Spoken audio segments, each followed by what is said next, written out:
Walking slow down my own street, strangers smile when our eyes meet. Doesn't matter at all. Welcome to the Kindness Matters podcast, a show that celebrates the powerful truth that kindness can change the world. Every week I aim to shine a light on people and organizations making a positive difference in their communities, proving that compassion, empathy, and connection still thrive, even in challenging times. This podcast is about more than good stories, though. It's about real impact. Through heartfelt conversations, inspiring acts, and everyday examples of humanity, the Kindness Matters podcast invites listeners to rediscover the power of kindness as a force for healing, growth, and genuine connection. If the message of this show resonates with you, please share it with your friends and family. Each share helps spread the light a little further, because when it comes to kindness, the ripple effect is limitless. Voice of the crowd, I see neighbors helping. Hey, hello, and welcome, everybody. Thank you for joining us on the Kindness Matters podcast. As always, I am your host, Mike Rathbun, and I sincerely thank you from the bottom of my heart because you made a choice, right? You chose to spend 30 minutes or so of your time, your valuable time, listening to us here on this podcast. And I appreciate you, and I appreciate that act, that choice. I have such an amazing show for you guys today. My guest today is Debbie Simmons. She's the legacy architect, designing legacies worth living and leaving. She's a CEO, author, and adoptive mom of 9. We're going to talk about that. Debbie's calling was forged in the fire of loss. After losing her quadruplets, she chose to take the next best step, transforming grief into a life of clarity, purpose, and impact.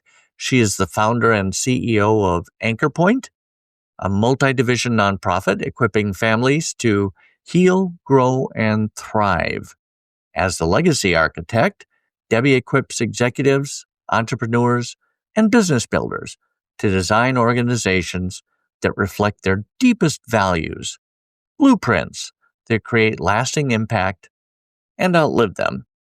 Welcome to the show, Debbie. Thank you so much for being on. Hey, super excited to be here with you guys. Oh, you're in Texas, right? Yes, uh-huh. Yeah. Well, I'm sure you're warmer than we are, but that's okay. It doesn't matter. This is what we Definitely. signed up for, right? We moved to Minnesota. This is what we get. Yeah. It's been such a ride, and your new year was good? Mm-hmm. Yeah, it was absolutely great, and I'm glad to get 2026 kicked off. Let's do it. Let's do it. Yeah, I know I slept through it. The new year, not 2026. And your story is so, it's got everything. It could be a movie, right? I mean, you've got tragedy, you've got triumph, you've got resurrection, you've got all of these components to your story.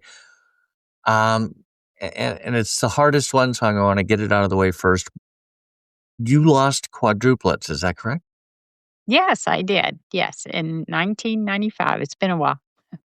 95. Okay. How that I don't know. I feel weird asking, but I feel like I want to know what happened. Sure, that's a great question. And if you go back just a little bit before that, I think if you want kind of the whole story, is people, we all have kind of dreams and aspirations. And mine as a younger person was that I wanted to be this young grandma. And so I had this in my mind. And, you know, I'm a go-getter, so, I knew I had to find a guy, fall in love, get married, have children, and then I could be a young grandma, right? Yeah, yeah. So, I went to college, it started perfect, found the guy, fell in love, did get my degree, and I also got married. And then we struggled with, interestingly enough, infertility for years and years and years. And this was a real challenge for me, because it was me that had the issues, and so my worth as a person and do I value myself? I mean, I just remember struggling with that as the years passed by, right? And Yeah. ultimately, we did get pregnant, which was wonderful. We were originally diagnosed with twins, and then my body started to try and miscarry, and they were able to get that under control. And then, lo and behold, we find out there's not two, there's four. So there was quads. And in that process, what we know is in a high risk pregnancy, every day it's pretty amazing to make it to the next day. Yeah. And our goal became to get them to 30 weeks. And I was at about 13, 14 weeks at that point. So we set out and knew and just super grateful that we could make it to the next day and make it to the next day and make it to the next day. And at around 26 weeks, uh, I found myself kind of standing in water, which one of the baby's sacks had ruptured. So then they go, you got to go to the hospital. And now you can stay in the hospital in a bed until they get here. And so my goal was, okay, I got 4 more weeks, get in that bed and just stay there. But the next morning, contractions came. And when they did, one of the babies had literally stuck a hand through my stitched cervix and was kind of waving to the world, hello, it's time. I'm coming. There's no putting it back. And, for My me, God. I was like, oh God, this is too early. I can't deal with this. Put this back, forget it ever happened, and you try and go into that. And the doctor's like, no, you have to deliver. And I was like, just closed my eyes and breathed and kind of was like, I'll just have to figure my way. And so we did that. And little Zach arrived and they placed him in my arms because at that point, technology really was not around that could save them. Today, probably a different story. But they placed him in my arms and I was just able to hold him and love him as he drifted into eternity. And then we got to the next question. And the next question was, would my body reject the other ones or would I be able to carry them? We waited hours and I got sicker and sicker, and my blood work was a mess. And the doctor just walked in, put her hand on my shoulder, and said, you have to induce the other ones. You're getting too sick. And I looked up at her just like, "Is there any way around this? I don't Yeah. wanna do It this." has to be option. Yeah, and she's like, "No," and I breathed again and resolved again, and a little bit later, Josh, Nate, and Chris arrived on the scenes, each individually, and they placed them in my arms, and I held them and loved them and rocked them until they drifted into eternity, and then you sit, empty arms, broken hearts, my dream of being a young grandma kinda gone, and you're like, "How do I figure my way through this?" And so that's where I sat, and where I landed, and, um, for me, I didn't really know any other way through that other than to trust God with the situation I sat in. I tried to think of other ways, and I really couldn't. And here, the thing that God taught me in all of this, which has served me so well since then, is, I would have liked, I guess when we all struggle, we all end up in this kind of concept of why? Why me? Why now? Why this? And why is a very inward looking question. And I, of course, was asking that. And God was like, give me your why. I need you to give me that question and trust me with it. And I'm like, nope. I like that question and I want an answer to it. And and the reason we cling to it so tightly is because it's all I have left. Yeah. The boys are gone. I've lost, my dream is gone. At least if you can give me a good answer to why, then I feel like I can figure my way. And he was like, you gotta give me the question." And I finally said, "Okay, I'll give you the question, but what do I do? I don't know how to Yeah. figure my way through this." And he said, "Ask a different question."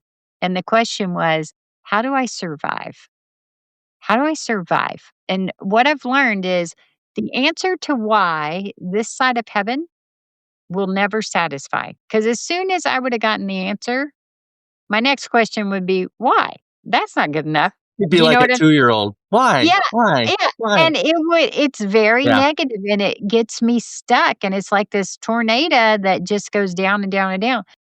Oh, how do I survive is one where I can figure out a next best step, and I can learn to take it and let him open or shut doors and guide me in that, and then that becomes, how do I thrive after I've walked through some survival? And that has been those 3 kind of giving up the why, the how do I survive, how do I thrive? Those are the questions that have gotten me through the years, and I still use those today when I'm kind of shocked or taken aback by a situation, and I'm like, Yeah. "Why?"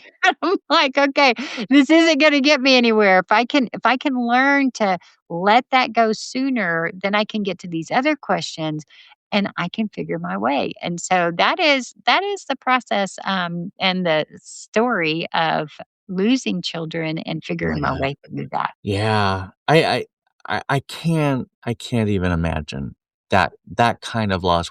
I mean, we all deal with loss, right? If you spend Yeah.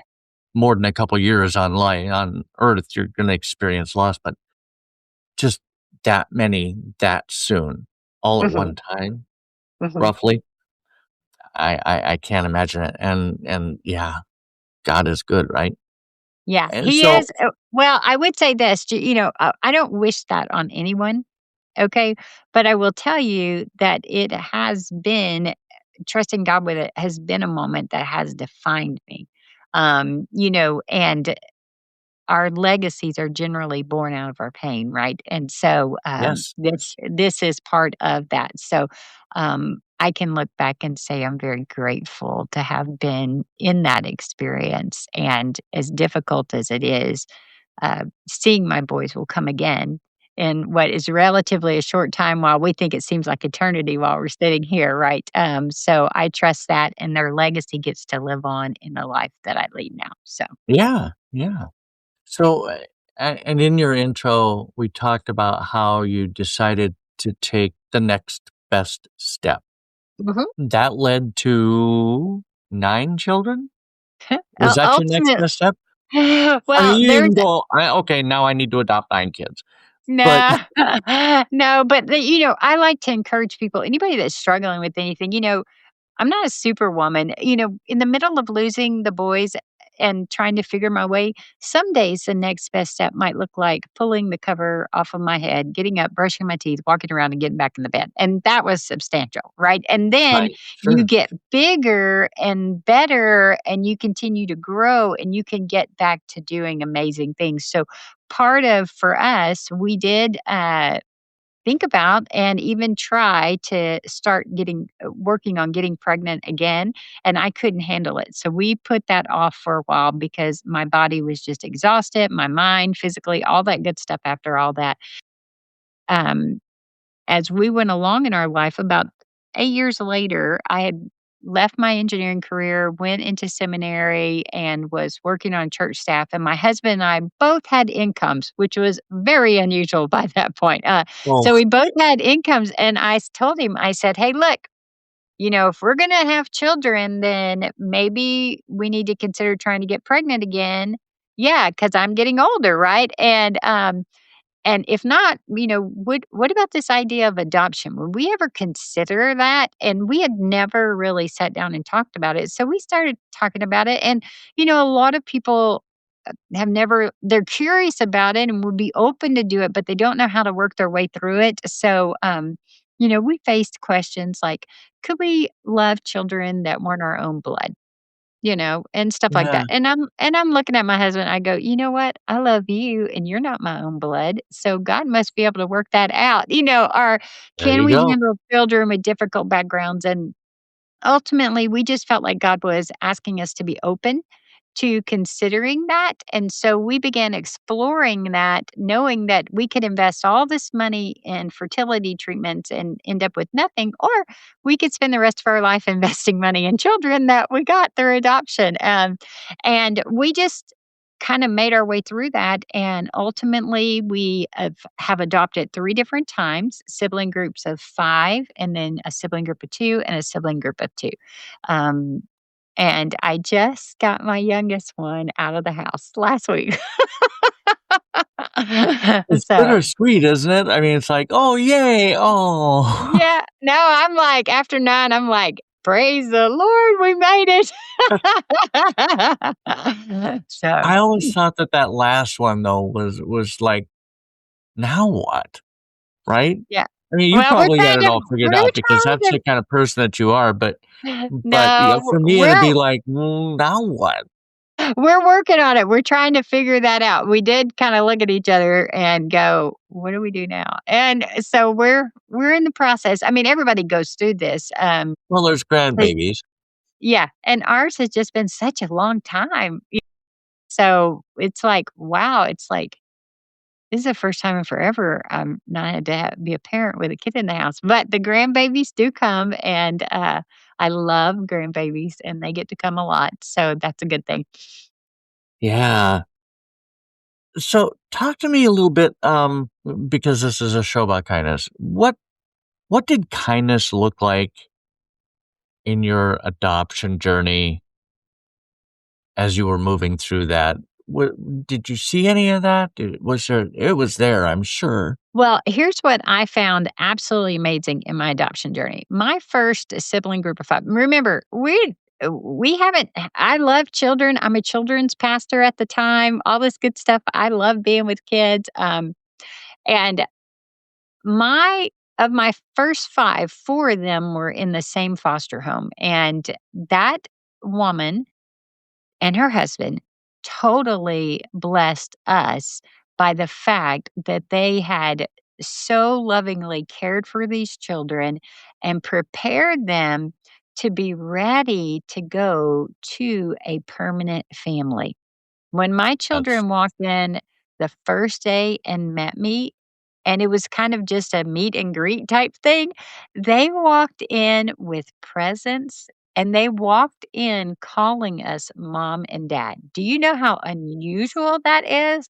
And they were in. I mean, they were like, and Scott and I are looking at each other going, man, if we weren't committed, we are now. But, yeah, they're already calling us mom and dad. We might as well go with it. right, we're in. But that act of that that woman and her husband to take care of these kids and to do the hard work of helping these kids walk through a lot of their issues and to be open and prepared for going into a new home was such a blessing. And it's interesting because one of their the 5th child in that 5 was in a therapeutic home.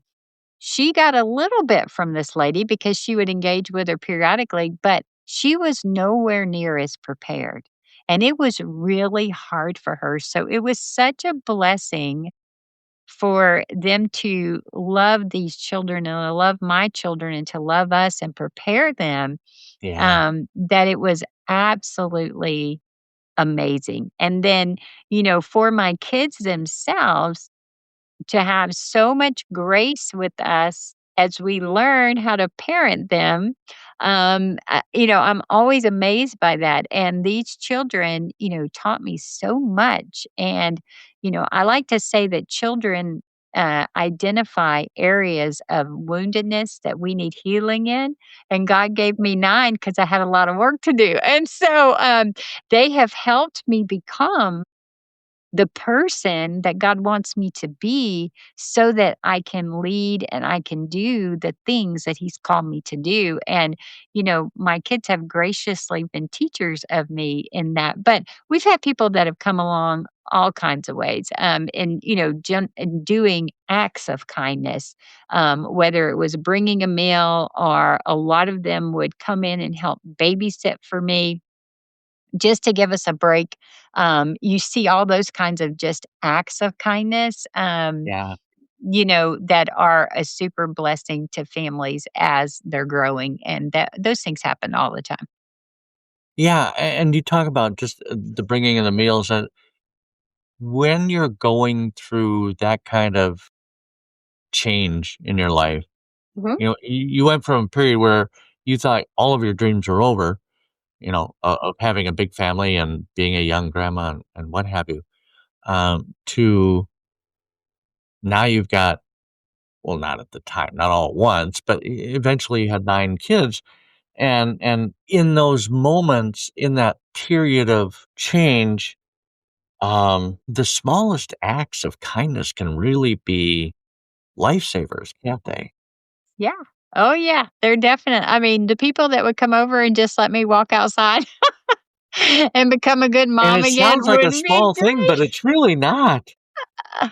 Yeah, and, an interesting thing, and that I think it would help all of us is, a lot of times when families bring in children in their homes from CPS or foster care, a lot of times those families don't get a lot of loving and kindness, because we just don't we think, "Oh, well, they brought it on themselves, therefore they're good."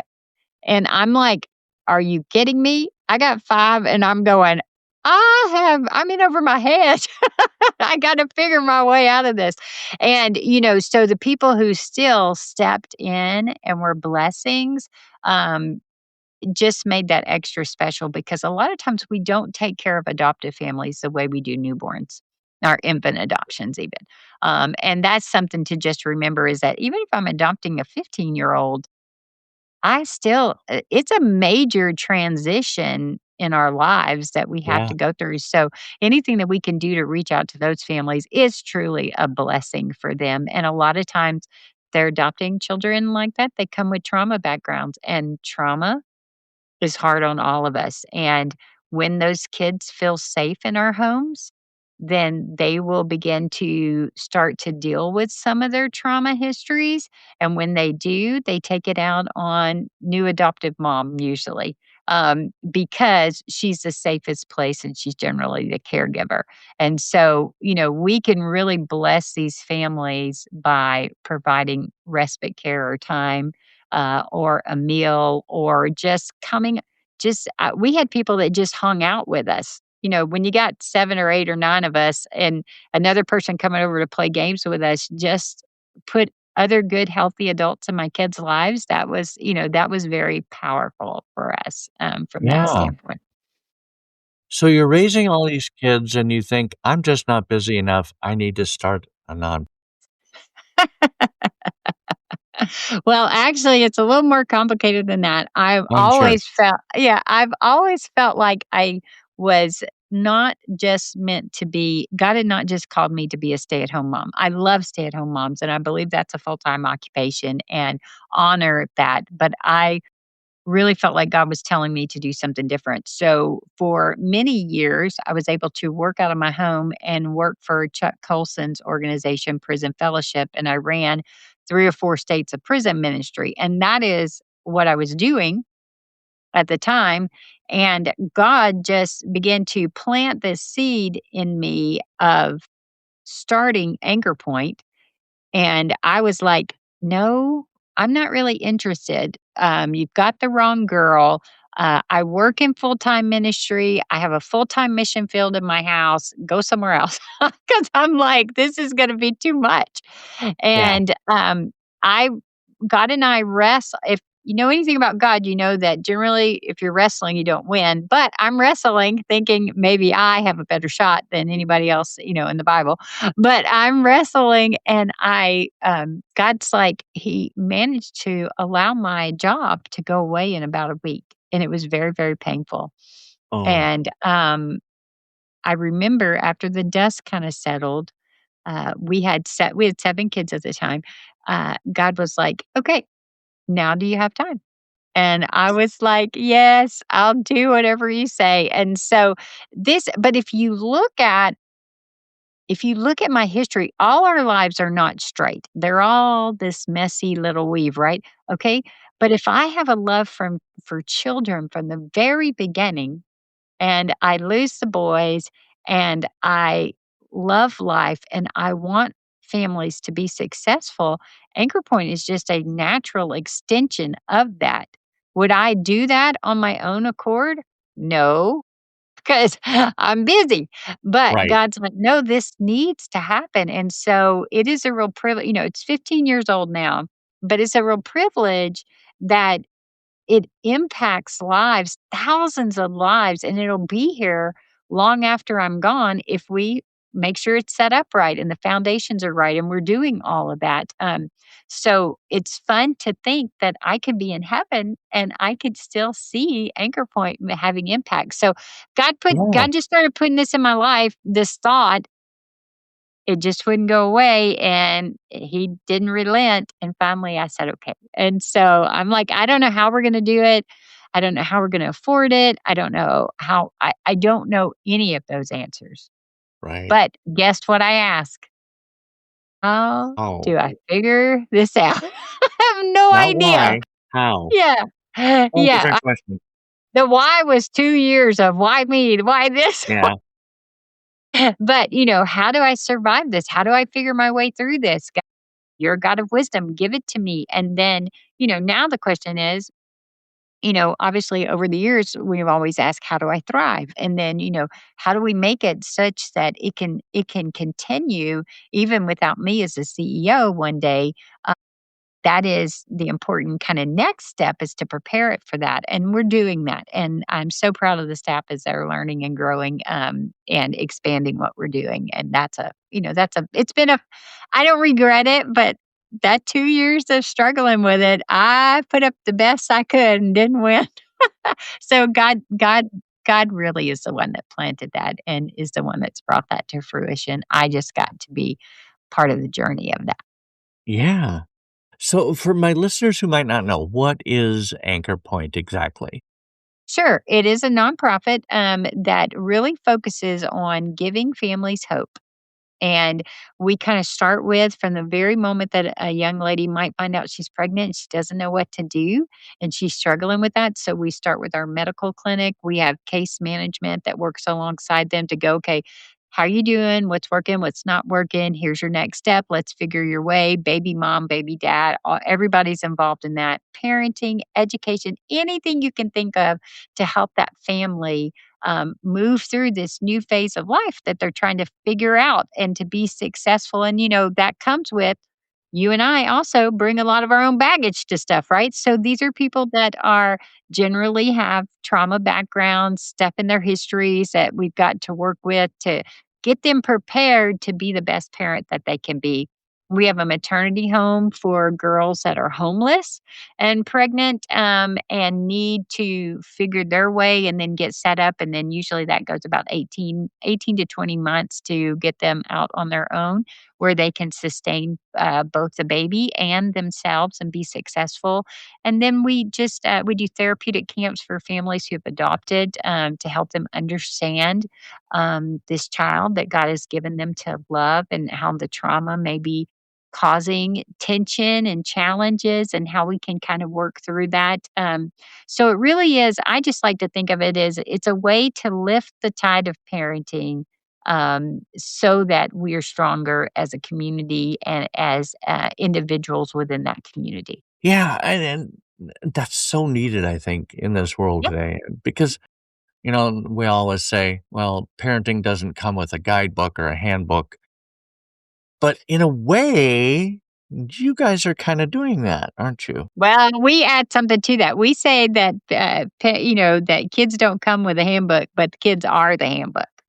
And so the kids will teach us if we know how to connect with the child. And To so that listen. is Yep. really what we're working on doing is teaching those parents how we don't have to, like when I have a child that's losing it, generally I want to see that child as the problem. But that child's not the problem. The child is having his own problem. And Yes. I think it feels very personal, which means I feel like it's an attack, and it's not an attack. There's something in me that's getting lit up, and he's lit up. When I get lit up, he gets lit up more. It's a very dangerous cycle, right? So I need to work on me so I can be fully healthy and be fully present to help this child figure through his strong emotions and the survival instincts or whatever that are kicking in. And by me being fully present, it means I can look in his eyes and I can say, I see your preciousness and I'm here, buddy. Versus hearing cuss words or whatever's going off in Mhm. the real world. But Raised I can go, voices. I can be there with you. And the reality is that, as adults, we can't lead people where they need to go unless we've gone before them. So I need to be healthy to be able to lead this child and help them be healthy. And so that is the process. That's the sweet spot of being able to reach back and bring people along. Same thing goes for my staff. I can't take my staff places that I've never been. So I've got to go first and reach back and bring them with me and raise them up to be successful. Yeah, that was gonna be that's kinda was one of my other questions is how do you cultivate a culture of kindness, um, Mhm. among your staff and your volunteers or your clients? Yeah. Okay. That's a wonderful question. And I would say, hey, grace must rule the day. Okay, extreme grace, and we have to always have a mindset that we are always for each other. No matter what you do, we're still for you. So, I mean, there's been lots of times where I've told a staff person, hey, don't go home. I'm almost there and we're going to talk because the relationship with that person is way more important than anything we're trying to deal with. Right. And so Yeah, I want to walk into that with just a ton of grace and go, I need to ask good questions. I need to understand what's kind of going on. I need to see where there's a communication breakdown because most times issues arrive because there's a communication gap. yes. Okay. Or we've assumed something, right? And we assumed wrong. Okay. That's the most dangerous form of communication. So when I get that staff member, I'm going to go, hey, you really had a really strong reaction to this. Help me understand what's going on because there must be something deeper that we got to get to.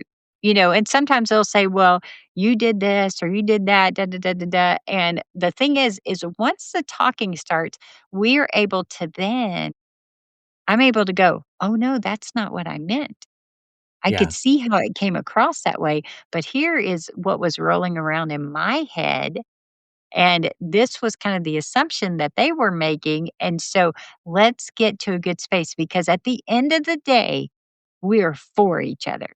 And the world will come try and take the ministry out. It will come try and take relationships out. It will come yes, try and take your family out. And so for me, true kind of kindness and graciousness with each other comes because we're going to protect each other and what we have. And we're going to work hard at making sure that if we need to have a challenging conversation, we're going to have it with love and grace.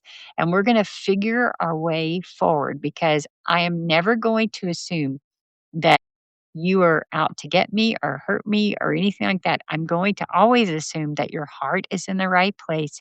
You're trying to do the right things and something just is off and we got to figure that out. And I think, in this world, if we could take that relationships with that way of relating with all of us, how powerful is that to creating a world that would be such a much more wonderful place? yeah. I was just gonna say, if we could apply that to everything in our world these days, um, politics, whatever, if we, 1, didn't assume, and 2, were open to have a real conversation without the yelling, without the screaming, just a, "This is what I heard you say. Oh, you didn't say that? Okay, thank you for," the world would be such a better place.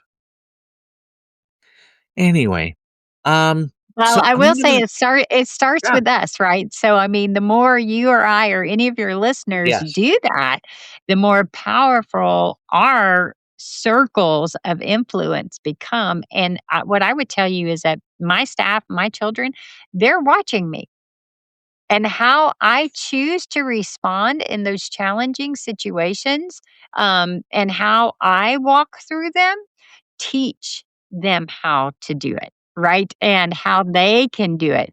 And so, and we always learn more by what we see than what we hear, right? And so, absolutely.